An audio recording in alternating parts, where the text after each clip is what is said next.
Yep. Give me a nod when you're ready. Like Shooter's ready. Stand by.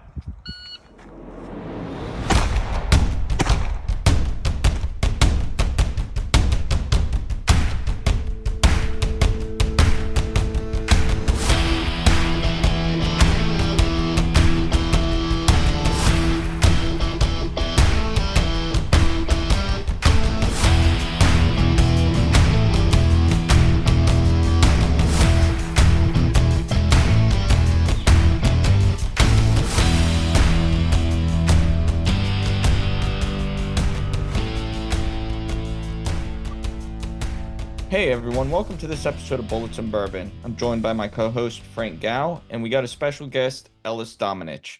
So, a few weeks back, I did the gun run. We've talked about it in the previous two episodes with Brittany and then me and Frank talking about it. But this time we brought Ellis on because we wanted to talk to him about his method behind putting on these matches and how he gets his, how he gets his creative thinking whenever how can I put these guys through a good match in rugged terrain and keep them going? So I had a lot of fun. I learned a lot. I kind of got reinvigorated with my passion with wanting to stay physically active and also keep up with the marksmanship side of the house. But before I go any further and we start getting into the questions, I want to turn it over to you, Ellis, and just talk about yourself some. Sure. Thanks for having me on the podcast, guys. I listened to the episode with the RPGI guys about match, financing stuff. I found it just spot on and fascinating. It was a great interview, so I'm happy to be on the podcast. About me, so I grew up in Northern Virginia, but kind of out in Western Northern Virginia, like I like to call it, where it was small towns, one stoplight, that kind of thing. Now it's all like wineries and massive mansions and stuff from the DC bloat that's spread out there, but small town life, guns. I think there may be a picture with me with a toy gun when I'm like still in a diaper. So I've always liked guns, but I wasn't necessarily around them a lot growing up. I had some friends. Sometimes we'd shoot. Always had BB guns though. Always was shooting BB guns. Always going out in my yard, playing army, doing that kind of stuff. But not a lot of firearms, true firearms experience till later. Ultimately, I don't know if you know this before having me on the podcast, but I am both an Army guy and an officer. So I mean, this is like your worst nightmare, right? Well, Frank's a major. Oh my gosh.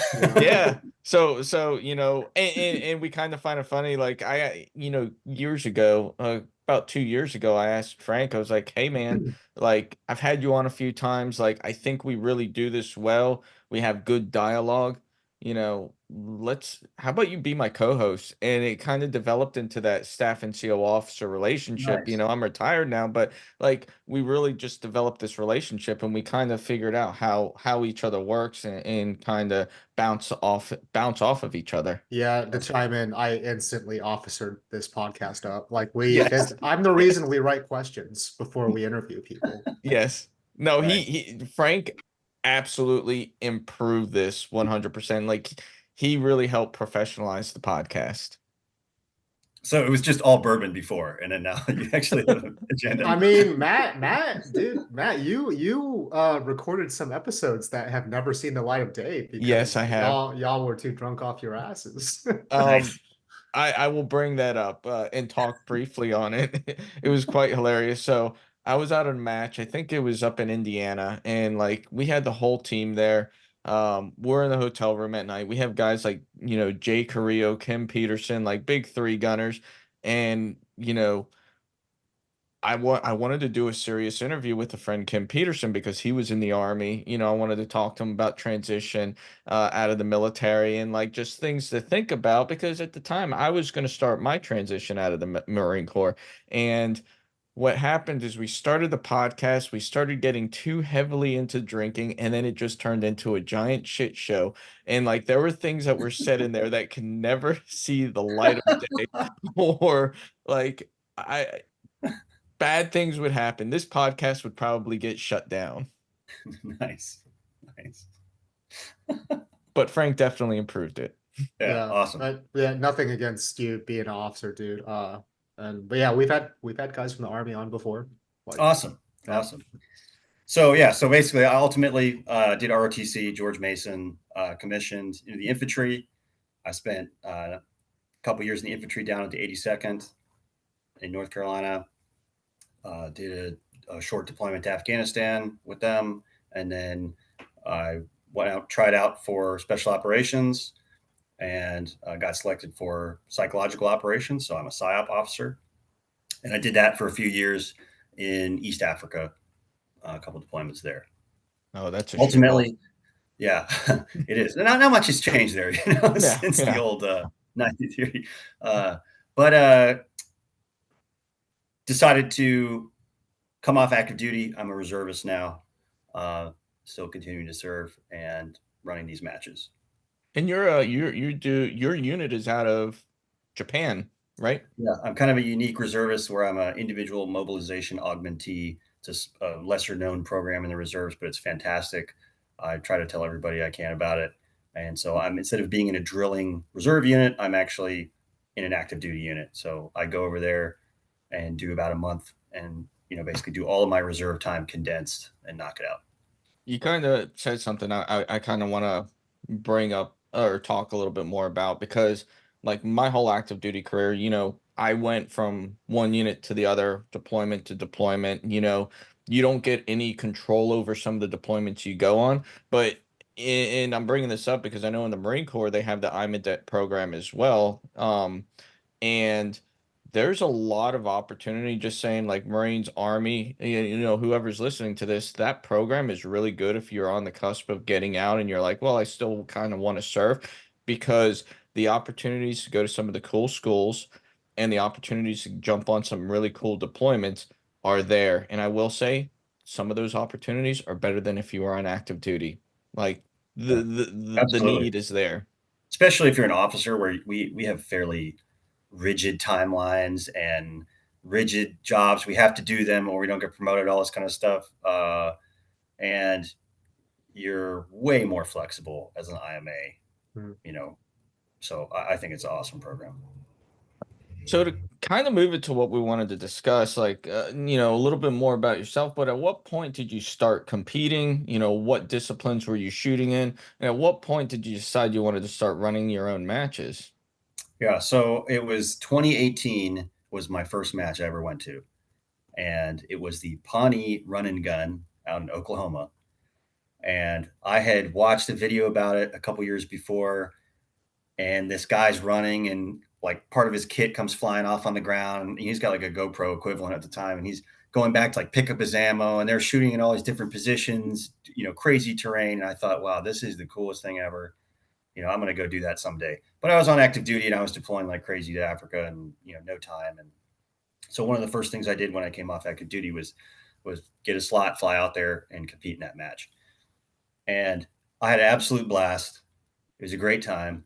I thought of myself as a decent shot because under the Army system, which granted isn't great for measuring marksmanship, the Marine Corps I think does a much better job at marksmanship than the Army does. But regardless, I shot expert for years. I was shooting expert. And so I was like, man, I'm a good shot, And then I go out to this match and, you name the problem with gear and, all sorts of stuff. And I just, performed like garbage, but it was a great time, met all these awesome people.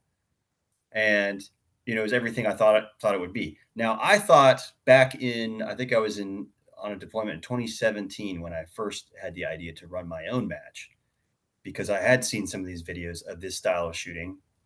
For those of you who don't know, it's generally known as run and gun, or really center fire biathlon is what they call it. But a lot of the matches are, the Pawnee run and gun, the something run and gun, but many different matches. My match, of course, is called the gun run. But essentially, it's a 5K or 10K or even longer, where you walk or run with all your kit through varying terrain and shoot several stages. So, there's no resupply. There's no, walking through the stages beforehand or anything like that. So I had first seen some videos like this in 2017, and I was like, wow, it'd be really cool to run my own match one day. I never ever thought I would get to where I'm at now. So I came off active duty, did the Pawnee match. It was great. Immediately signed up for another match, one or two other matches that were closer. There was really only a couple that were east of the Mississippi, so they were still significant, travel time to do that. So signed up for a couple more. They were great, and eventually the stars kind of aligned where I didn't quite have a real job. There wasn't necessarily a match near me, and I kind of knew some of the community, and I started my own match. So that was 2019 was the very first edition of the gun run. So we're at our 5th year anniversary. But in terms of other shooting disciplines, I've shot a handful of IDPA matches. I shot 3-gun like one time, and that's basically it. So I'm not a competition guy. I do not consider myself a competition shooter in your general sense of the word. And I mean, that's all right. I mean, like, I did I primarily just do 3-gun, and I've always kind of centered myself around that. Now, like we brought it up before in this podcast, like I was forced into doing bullseye pistol, and I got as good as I could when uh, for the average, I shot like a 267 out of a 300. Most times, sometimes way worse, but never really better than that. And I thought I was a pretty shit bullseye shooter compared to my guys. I was like they were averaging a 292, 285 to 292. Like that's pretty fucking good. Like, they were up there in the standings. I not so much. But most guys who get into the competitions that they start in generally stick to that. I'm at that point now where all I want to do is try some different things out and see what I enjoy at this point. Yeah. And I mean, you might get there too. Like, hey, I want to do this and then stick with that for a while. And I mean, but you've I kind of should shoot US PSA, I think, because I am not a fast shooter. I'm much more of an accurate shooter, and it's very hard for me in training to push my speed. And I think USPSA is really good for that kind of thing. So what I've always kind of learned, it's easier to make somebody accurate. It's easier to make somebody who's already accurate really fast, but it's really hard to make somebody who's really fast accurate. So like you're at the right area where you want to have that accuracy, but now it's just pushing yourself out of those limits.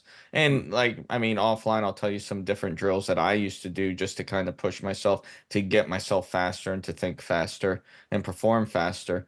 Um, eh, there's a lot of stuff out there, but I Thanks. mean, yeah, like at this time, like that's good. It's better to be accurate than fast because you have the fundamentals built in. So that's awesome. Nice. Um, so one of the things I noticed about the community of people you've built, which is, in this day and age in the shooting sports, is not an easy thing to do. But you've successfully done that. It honestly reminds me of the early days of 3-gun. But how have you gone about building a community around your sport to where everybody just kind of gets together, hangs out, and just enjoys each other's company? Because in most shooting sports, USPSA, you don't really have the opportunity. You see the guys on your squad, and then you shoot a 1 or 2 day match, and then you're gone. In 3-gun, you tend to have a lot more community, but certain matches, the only guys you're gonna see is the guys on your squad. Here, you've built something to where after the match, like we were hanging out till about 12:30 in the morning and just everybody just enjoying themselves, talking about the match, talking about life, people meeting new people and growing their network. How have you gone about doing that? So it was something that I didn't really think about as a goal, and it became more of a byproduct. But it was maybe like 2 years ago or something. I was standing around a similar fire like that with a whole bunch of people, and it never really hit me before. I was like, man, all these people who know each other now from all over this, the Southeast region, never would have known each other if it wasn't for this event. And I think that's just really, really cool, and probably one of the best aspects of the gun run and the run and gun community as a whole. So I think for my event, primarily the volunteers did most of that. The group that we have working these matches They're just incredible, all walks of life from all over the place. They give you the shirt off their own back. And, these events never, ever could have happened without all the volunteers that I get coming back time and time again. And another thing I think is the competition at the gun run is really with yourself. So we may talk trash between each other, and the top, 5, 10 guys are vying for positions. But overall, the event, you're competing against your own ability to think when you're tired, plan your ammunition and gear properly, and, not make mistakes to pass the stages. So with that, you have a lot less of the kind of, dare I say, douchebaggery that comes with very high level, competition type personalities. A lot of those people don't tend to come to my match. And, some of them just haven't heard of it, but some of them, they want to have the exact same competition experience for each shooter so that it's fair as possible. They want the scoring to be, a certain way, and they care about this stuff, and that's good. I think all competition shooting is good. It makes you a way better shooter. And I tell people, and you don't have to come to my competition. Go to any competition; it'll make you better.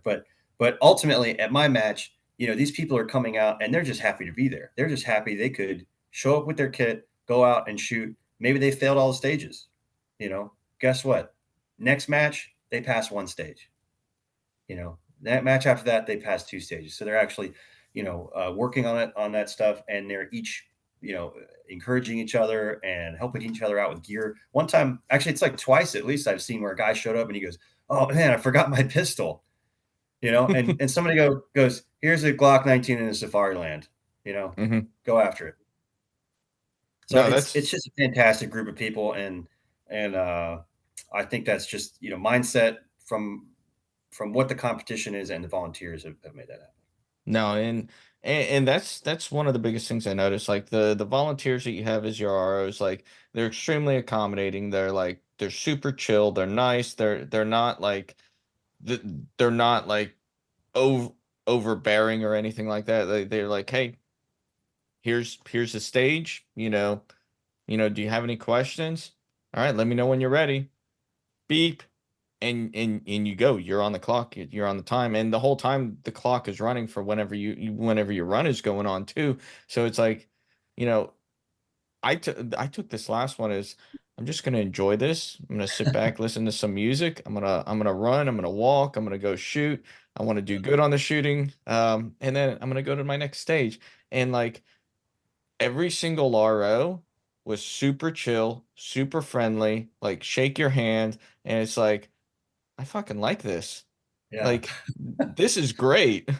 You know, one of the things I noticed, and like me and Brittany were talking about this the other day, and she's like, "Hey, you need to bring this up." I was like, "Okay, I'll bring it up." And it was like one of the things about like family affair and community. You had your parents out there, and your parents came out, helped out with the match, and like they were checking people in, clearing out Yeah. guns, and like just super friendly people. Like your parents are awesome, and it was like really like me and Brittany were talking to them after the award ceremony, and like just they were just super excited for everybody, and it's like that's cool. That really is cool. And it's like, they had music going on there at the start slash finish line. And like immediately I picked up, I was listening to the music, and I was like, hey, that's Joe Bonamassa, ain't it? Ain't it? And your dad was like, you got a good ear. I was like, oh, I've been listening to him for over 20 years.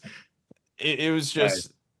just a really fun event. And I mean, what I really liked about it is, my time started, I ran, I shot, I was done. And then I met people I would have never met before there, that live in this area. That, one of the guys I met, he's a firefighter out in Fairfax County, and we probably talked for a good 2 hours. He's like, man, I want to learn how to do land nav. I want to learn how to do this. I'd like to. Nice. And I was like, you want to learn how to do LANF? He's like, yeah. I was like, give me your number. He's like, what? I was like, give me your phone number. He's like, okay. I was like, I work at Quantico. Yeah. I deal with maps and map reading every single day. Nice. I where my office is, I am right next to the woods. If I wanted to go on a land nav course, all I got to do is grab a card and like I can teach you how to do everything and I can take you out into the woods and I can get you on boxes. He's like, dude, I'm That's down. awesome. Let's do it. I was like, all right. Awesome. That was pretty cool. I like that. I really like, to me, it's not just about the shooting anymore. It really is about the community aspect. If you're not enjoying the community around that you're around, you're not going to have a good time. Agreed. But we talked about we talked for quite a while after the match. Like I said before, we were probably out there just sitting and drinking bourbon and talking till about 12:30 at night, and we started talking about music, in which you told me that you also play guitar. One of the things I found out after years of competition, running the Marine Corps shooting team, is that musicians tend to have this ability to get really good, really fast in the shooting sports. And a lot of it lends itself to having the discipline to train and break things down to the smallest level. Would you say that's been the case for yourself? No. Okay, that's first. But I definitely agree with you because I have a buddy who's a really, really good guitarist. He played in Nashville and stuff and plays around. And I taught him like his concealed carry course for North Carolina. And I tell him the smallest thing, and I can see him making the changes. Hmm. And he was already a decent shooter, and he was making these little changes. And I immediately remarked, I was like, and he's just like, yeah, it's just like guitar, you think about the mechanics and you practice it, and then it becomes muscle memory. I was like, yeah, man, you're totally right. So I definitely agree with you there. For me, I think it was much more, probably 3 years of suffering where I was okay, um, and really trying to get the kit how I wanted and get the practice in and work on all these aligning sights and squeezing the trigger. Okay, that's one thing, but all the extra stuff of I remember every once in a while it still happens. I haven't completely broken this habit. I've almost broken it, I think, because it only happened like once this last year. But basically, you're on a stage shooting and you go for that reload and you grab a mag and it's got like 3 rounds in it, you know, and you're like, oh my, and that can cost you, big time, in some of these stages where they're very challenging, where you're doing some kind of weak hand only shooting with your arm simulating, tourniquet, stuff like that, that can really cost you a stage. Hmm. And ultimately, in the real world, your life. So, getting that habit of always topping up, making sure my magazine, the one I'm going for is the one that I have left that's full, that kind of thing. Getting those habits has taken me, I think, a while to get out. But last year, I went to another buddy's match, and it's sort of thought of as one of the harder, better ones in the region. And I was able to pull off a win in my division for that. So it felt really good. I kind of felt like the last maybe year or two, maybe 2 years, I've really come together as a shooter and gotten a lot better at least in this discipline. No, that's awesome. It was it when you can finally put it all together and things start to click, there's no better feeling. It's not just a matter of getting the win, it's recognizing that everything just came together and you remember that and then you can apply it to the next time. Yeah, and I tell other people, I was like, because there was a match where I was like top 10 in the match. And I was like, that was garbage. Like every stage there was something I just totally blew big time. Hmm. And it just so happened that other people weren't at that match who were better than me, and I placed in the top 10, and I tell people the goal should always be your performance being the best it can be, not how you place. So yeah, I agree Yeah. with you. So when going to one of your events, the gun run, there tends to be some secrecy behind it, an element of surprise almost. What's your method or mindset behind running an event where in this fashion? So we try to make the match real in quotes. We're still all running around shooting at steel targets and stuff. But, with that mindset in the real world, you don't get a walkthrough before a gunfight. Hmm. You don't get a course map that shows you where all the stages are, so that you can, plan your run speed and your heart rate between stages and all that kind of. You don't get any of that. So my mentality, and again, I didn't start this style of event. It kind of originated 20 years ago in Texas and slowly spread to other people. So, I'm following in the footsteps of great people who push this type of event forward. But my mindset comes primarily from my time in the military, especially the infantry, and thinking about it from that perspective, opposed to thinking about it just from a competition shooting style, I guess. So that's why I always have blind stages and no course map, essentially, because that can be tremendous advantage for the experienced shooter. Guys like you guys who know how to make a stage plan incredibly quickly. I don't necessarily have that skill, and it shows. There was a match once. There's a guy named Sean Murphy, really good long range shooter. He wins sniper matches all over the place. Anyway, he came to a match once and he ran once with his normal setup. I think he worked for Night Force at the time. Really good shooter. Did great.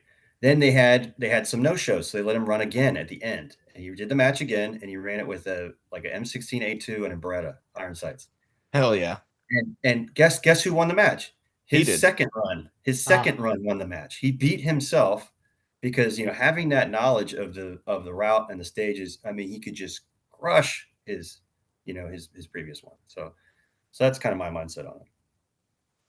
Yeah, pretty cool. I hear that a lot. People get into competitions. Some of them do want those blind stages. I think that it's a better way of figuring out where your floor is at, right? So I'm the match director on Quantico, and me and my assistant match director, discussion we commonly have is like, it's so rare that we're shooting like to the best of our ability because we're running the event. And Oh yeah, I know that. Right? Like when you're focused on, your paying customers, people that came out to your match, you really can't worry about yourself. So the individual performance tends to suffer, but you get an idea of like, if you're distracted and like something else is going on in your mind, that's the version of you that shows up. But, in terms of these events, they tend to be about 5K, and the stages tend to be spread out about every quarter to a half mile. So if someone wants to participate in a gun run, how would they prepare on, say, the fitness side as well as the marksmanship side? Usually what I tell people is, can you walk a 5K with your kit? So 25 pounds or something like that of gear. Can you walk it? If you can, then you can come to the match. From the fitness side. There's a lot of people who make excuses. Oh, I'm old. My knees hurt. I'm fat. It's some guy who's like 28 years old, and this last match, we had a 70-year-old completed. So as long as you can walk, okay, you can do the match. The running stuff, you can do that later. And then are you safe with your firearms? All right, that one's a little bit harder to diagnose. A lot of people think they're safe and they're not. So going and getting some professional training always helps. And but if you can handle your firearms okay and you can walk, you can come to the match. A lot of people get hung up on kit. We've got some articles on the website, www.thegunrun.us, about kit. But we've had guys come out there who just had a backpack and they just stuffed everything in a backpack. Now, of course, they ran a pistol. Their pistol unloaded. Well, I think you had a holster. No, I did have a holster, but like you were talking about, like, pulling a magazine out of your pouch and there are only 3 rounds in there. I had everything in my backpack except my pistol. I even had the rifle in the backpack. And anytime I left the stage, I was sure to put my used magazine in one part of the backpack and grab a fresh magazine out. Nice. Smart. Yeah. So like, again, you didn't have to go out and buy, all this pouches and, just tons of kit like that. You don't have to for the first one you come out to. Eventually, you might want some of that stuff, because I think, Matt, you didn't even have a sling, did you? Nope. No. And the thing is that I do, but like I'll tell you, Just like back in NAM, right? You just hold it. You just carry the yeah, rifle. I fucking hate slings. Like, and so like whenever it came to the last stage, you're like, okay, you have to hold that water bottle and everything, and then you have to like put a magazine in your rifle. I was like, well, easy. I'm just gonna put my rifle on the table, have a magazine right there on the table too, and just slide it in, hit the bolt release, and then go to town. It Yeah. was easy for me. I saw people who were slinging their guns and trying to get a magazine in with one hand and then using that same hand hit the bolt release, and they were struggling. I was just like, Yeah. well, there's nothing that says I can't just put it on the table, so I'm just going to put it on the table. It's like, Yeah. and maybe that's the game side of me. No, Like, that's using your brain. yeah, it's like, and like we've been doing this a long time, not just shooting, but like thinking, like being in the military, you have to think outside the box. So Yeah. I'm just thinking, why am I going to carry my gun and tire my arms out, and which will affect my shooting? Why not just throw something in my bag, have it on my back, let let all the weight rest on my hips and just keep moving. I'll get less tired. Mhm. Yeah, I just want to call out something that you mentioned, Ellis, is that like people will make excuses, whether on fitness side, but particularly when it comes to equipment. And that same refrain you hear when you ask somebody if they want to go shoot a competition. I found that competitions are a great way to test your kit, right? And I'm sure you've dealt with it, right? I'm sure, like, how does your lost and found work? Because I'm sure a lot of stuff gets done. Usually there's a RO tax on magazines, so that you get them back with a few less rounds in them, What, but what's you the get the mag most, back. You what's the get your most, $80 Terran Tactical, base plate mag back. what's the most expensive thing someone's left behind? We had somebody lose a pistol Ooh, ooh. on Jokes the on, jokes on first. you. That was a backup pistol. Yeah, this is the third year we've done the land nav match coming up here this May, and the very first year, some guy they go for like point one, they come back to it might have been actually stage one and two are like really close to each other, but I think they got to stage two where you actually had to use your pistol, and the guy just goes, "Oh, where's my pistol?" And the RO's like, "How should I know?" And it turns out the guy, no Loctite on his screws, so his whole holster with his pistol fell off in the wood. He, yeah. Uh, we're just gonna roll. Yeah. So we're talking about the scope that got lost. Um, I don't know about the mount, but a lot of people just don't torque their stuff down. Like they don't own a torque wrench or they just don't Loctite properly. So that tends to be an issue. But talking about natural terrain, you run your match in so many different areas, in West Virginia, the Carolinas. So what are some things you look for when you are trying to find a range that's suitable for the gun run? And what are some considerations when you're looking at like different layouts, and then elevation, vegetation, and also like the trails that are available to you? Yeah, primarily for my kind of feasibility assessment is the space.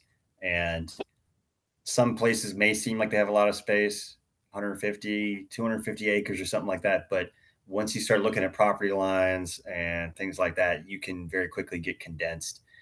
There's other matches out there that'll do loops, coming back to some bays. I prefer to try to not do that, Mhm. have a mixture of bays and natural terrain areas. So I'm always looking for that kind of stuff.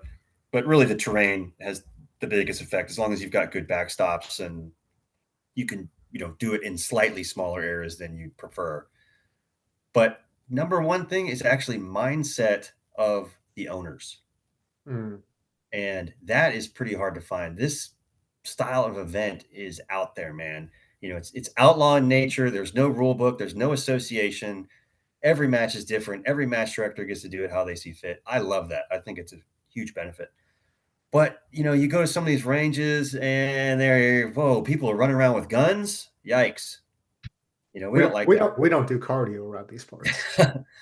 And and they have no idea how the actual procedures work and how safe it is, compared Right. to you go to a public range. Holy cow. Oh God. I basically don't go at all anymore because every time I get flagged by some old guy, Yeah. with a so uh finding the owners that are on the same page who understand, that kind of thing is more difficult.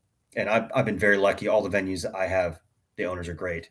Not just in that mindset, but believing in the Second Amendment, loving the community, all those kind of things, they are all supportive of. Yeah. Also, Go ahead. I'll also say my Army experience helps a lot when it Right. comes to looking at a piece of terrain, figuring out how to shoot. I designed tons of ranges before, live company live fires, stuff like that, where you have machine guns and, way, more advanced weaponry going on. So understanding surface danger zones, things like that has helped me, I think, make a safe match in areas where, we can have ROs in the exact right spot and make sure they know the procedures, and you can conduct a shooting at, stage safely. Yeah, absolutely. I got to take a second and shout out Lynn and Randy over there at Shadowhawk. I imagine they are very easy to work with. They usually are. They're very open to different kinds of events. An event that we do out there once or twice a year is Brendan Souter from RPGI. He does the day and night match out there. We basically shoot a bunch of stages in the day, and then we shoot them either nods or white light. And that obviously runs into a lot of logistical issues. The sound of rifle fire late at night, safety first and foremost, like scoring targets. But I just got to shout out Shadowhawk because they're super supportive. And I imagine working with them was pretty easy for you. Yeah. Absolutely. Yeah, it's been great. Yeah. Awesome. So your events don't have like divisions and categories like a lot of other competitions do. And that means that everyone is competing against each other. What was your rationale behind that? Same thing as before with the, no walkthroughs, no course maps kind of thing. Quote unquote realistic. The enemy doesn't care. They don't care how tall you are, how short you are, whether your magazine is a certain millimeter length. They don't care about any of that. So, yeah, you have to compete against everyone on an equal playing field. You all experience the same level of suck, and there's tons of women out there and old men who can beat the pants off me, at physical fitness and shooting. So I don't think there's, in my event, there's not going to be divisions. And I will say every once in a while, but basically once a year for one match, we pick some little kind of side challenge we do where you're still competing against everybody, but there's a side challenge. We give special recognition. In June, we're going to do an iron sight challenge. We've done lever actions. We've done shotguns. So it's still 2-gun, and you still competed against everybody, but essentially the shotgun one was the hardest one to do that. Lever guns was a little easier, but we just made some slight modifications to the brief. Maybe they got to load off the clock or something, because they're loading from a gate anyway. So that was the only time where we did, a pseudo, different division, but truly you still ended up on the score sheet like everybody else. So I think it's primarily bad guys don't care. You got to show up with what you got and run it. Yeah. Yeah. Bullets don't do affirmative action. So yeah, hell yeah. Okay. I want to talk a little bit about the land nav courses that you do. So you do train individuals in land nav, and then you even run like land nav team competitions. So for someone who's like never used a map, a compass and a protractor, if they were interested in this kind of thing, what level, like how much would they learn in the middle of it? And then is there like a base level of proficiency that you would recommend them showing up to either the training or the competition? You could show up to the training with no level of proficiency at all. We've taken people who have never done it and basically done a half of the day in the classroom, half of the day in the woods, and gotten them to a level where they can plot points, use their compass, do a pace count. Now, they're probably going to be dead reckoning straight through some nasty stuff to get to their point, but they understand the basics. And of course, most of these people, they want to come to the class. They're a little older. They actually listen.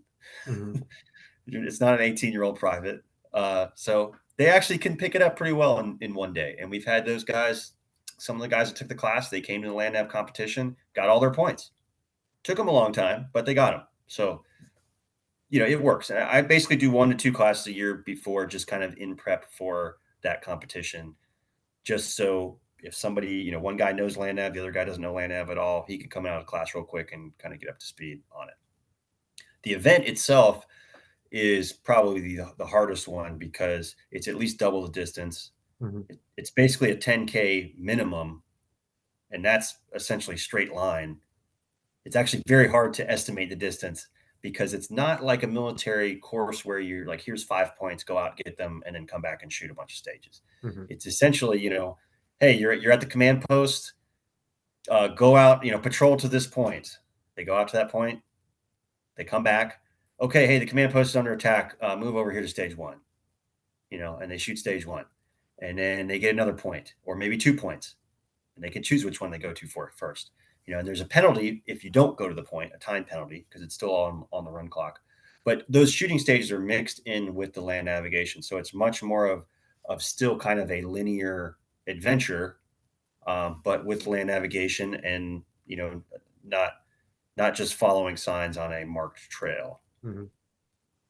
Do you ever have anybody? Go ahead. Do you ever have anybody get a running pace count and kind of just run from stage to stage? Yes, the best teams will do that mostly. So the top few teams will generally be competitive. The last, let's say, the last winners were actually civilians, but we get a decent amount of military guys. 75th Ranger Regiment usually has a team, and yeah, they'll run anytime they can get on a road and run. They'll do that, opposed to just busting brush. And that's the main difference between the best teams and the teams that are going to be out there longer. Now this year we're going to have a drop dead time that you have to meet basically, but when we'll cut you off. We didn't have to use it last year because the teams that took the longest turned out they started earlier in the day, so we just let them keep going. But there was a team out there that went 13 miles. We've had teams out on the course for 8 hours. And it's supposed to basically be minimum 10K, 8 to 9 shooting stages. But if you're if you're tough and you really want those points, you'll keep at it. And so it can be a very hard match for some people. Yeah, it definitely sounds like it. So there's a lot of matches that kind of fall under the gun run umbrella, I would say. Um, are you able to list out some of the upcoming events that you have? And Sure. then for someone who isn't perhaps on the East Coast, where are similar events in other parts of the country?